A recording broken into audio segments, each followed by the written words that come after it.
First and foremost, I want to say thank you to my Lord and Savior, Jesus Christ. If it wasn't for him, this would not be possible. Low Nose Boxing. Hit the like button, share the video, leave a comment, subscribe.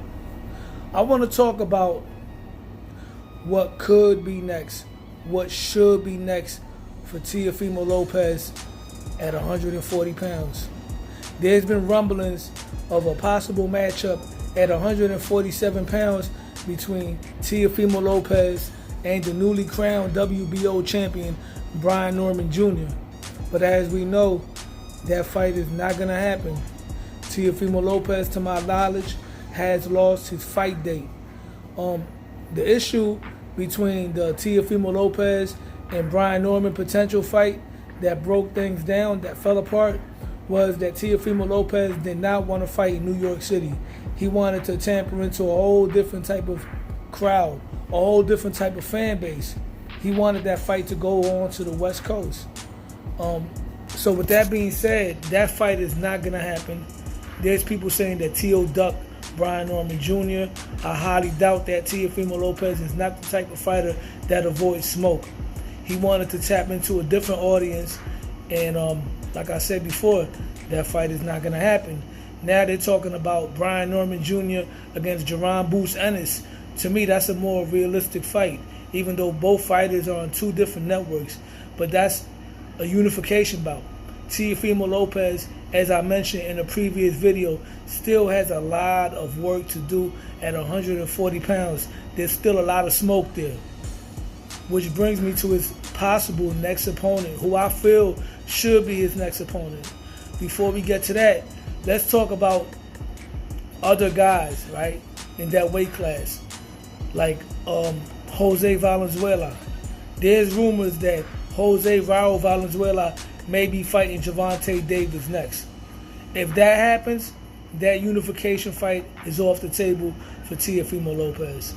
Jose Ramirez, to my knowledge, is possibly about to fight Arnold Barboza. So either of those two guys are not on the table for Teofimo Lopez.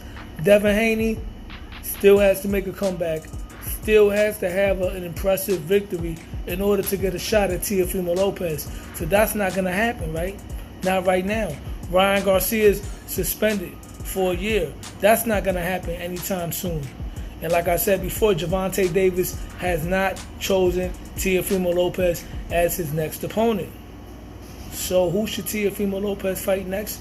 I'm going to tell you who I feel will be the best opponent for Teofimo that makes the most sense as of right now. I like the Edwin De Los Santos fight for Teofimo Lopez. And I already know what y'all going to say. Oh, Edwin De Los Santos is coming off of a loss. Yeah, but in that loss, his stock rose because he gave Shakur Stevenson his toughest fight. Edwin De Los Santos is the fighter that, for the meantime, ruined Shakur Stevenson's reputation as an exciting fighter. Edwin De Los Santos is the only man that knocked out Jose Raul Valenzuela. So he does have credibility. This is a fight where Teofimo Lopez should not get criticized in any way, shape, or form. Edwin De Los Santos is a dangerous fighter. He's a southpaw. He has athleticism, and he got dynamite power. This is the type of fight where Teofimo Lopez is going to have to perform to his absolute best to get the job done impressively. Because like I said before, Edwin De Los Santos is not a slouch, right? I wanted the Jose Valenzuela fight for Teofimo Lopez because they have history. There's rumblings that they sparred twice and that Valenzuela stopped Teofimo Lopez twice in sparring. So now Jose Valenzuela is a world champion. But being that Jose Valenzuela may be going the Gervonta Davis route, it only makes sense that Teofimo Lopez takes on Edwin De Los Santos. That's a common opponent with Shakur Stevenson, an opponent that gave Shakur Stevenson all types of trouble in that fight. Even though he lost a clear decision, he had Shakur Stevenson fighting in a very, very cautious manner. And then let's not forget, he also knocked out Jose Valenzuela. So yes, Edwin De Los Santos is or formidable foe for Teofimo Lopez. And he's the type of an opponent that Teofimo Lopez can knock out. And I already know what y'all gonna say. Oh, Teofimo Lopez hasn't really knocked out anybody at 140 pounds. He only stopped Pedro Campa. His power hasn't carried. Well, against natural 140 guys that are bigger, or guys that are, natural guys at 140, like Josh Taylor, for instance, Steve Claggett, for instance. Those guys went the distance with Teofimo Lopez. He hasn't had a knockout in a while. Then you had, what's his name? Jermaine Ortiz and Sandor Martin, two guys that went in there to survive. So yeah, Teo hasn't had a knockout in a while. But Edwin de los Santos is a natural 135 pounder moving up to fight Teofimo Lopez. So Teofimo Lopez power may be able to affect Edwin de los Santos more than he was able to affect the bigger guys at 140 pounds. This is an exciting fight.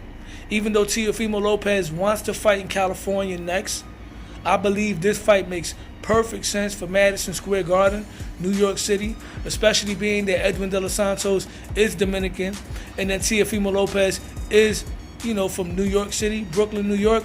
This fight makes sense in MSG. But if Teofimo Lopez wants to fight in California as a world champion, for all the work that he put in, he deserves it in California, wherever he wants.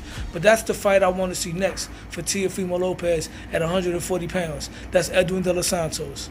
With that being said, hit the like button, share the video, leave a comment, subscribe to my channel, Low Nose Boxing, because Low Nose Boxing. I'm out.